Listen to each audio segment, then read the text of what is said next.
এই প্রবাসে নতুন যারা আসছেন তারা সহজে হাল ছাড়বেন। মনে রাখবেন, প্রবাসে যেহেতু আপনি আসছেন, আজ না হোক কাল সফল হবেন একদিন। শুধু সময়ের অপেক্ষা, একটু কষ্ট করতে হবে।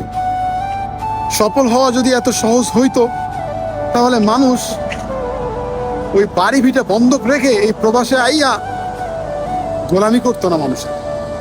এই প্রবাসে অনেক ধনীর দুলাল পইরা আছে নিজের স্বপ্ন পূরণ করার জন্য, অথচ দেশে কিন্তু তাদের কোটি কোটি টাকা পইরা আছে, তবুও নিজেকে সফল করার জন্য, নিজেকে প্রতিষ্ঠিত করার জন্য এই প্রবাসে পাড়ি জমায়। বুঝছেন? তো সফল হওয়া এত সহজ না। যারা নতুন আসছেন অল্প একটু ধৈর্য ধরেন, আল্লাহর কাছে শুকরিয়া আদায় করেন।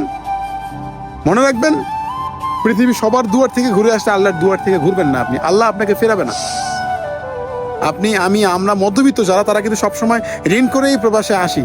আমরা অনেক কষ্ট করি, অনেক পরিশ্রম করি, এরপরেও কিন্তু আমরা সফলতা পাই না। আর একটা জিনিস মনে রাখবেন, আল্লাহ তাআলা যে জিনিসটা দেয়, অতি সহজে জিনিসটা দেয়, ওই জিনিসটা কিন্তু অতি তাড়াতাড়ি আবার নিয়ে যায়। আর যে জিনিসটা অনেক কষ্টের পর দেয়, ওই জিনিসটা সারা জীবন থেকে যায়। তো জীবনে প্রতিষ্ঠিত হতে গেলে কর্মজীবনে একটু সময় লাগবে, তাই হাল ছাড়বেন না ভাই। এই প্রবাসে আপনি যে পরিস্থিতিতে আছেন, আপনি যে পজিশনে আছেন, তার থেকে অন্যের দিকে তাকান, তারাও কিন্তু আপনার থেকে ভালো নেই। আসলে এভাবেই আমরা কেউ কারো জায়গা থেকে ভালো নেই। সবাই সবার জায়গা থেকে একটু না একটু সমস্যা আছেই, কোনো না কোনো প্রবলেম আছেই।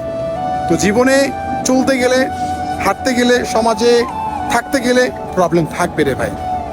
চলাফেরা, প্রতিষ্ঠিত হওয়া, স্বপ্ন পূরণ করা এত যদি সোজাই হইতো, তাহলে মানুষ এই সোনার শরীর নষ্ট কইরা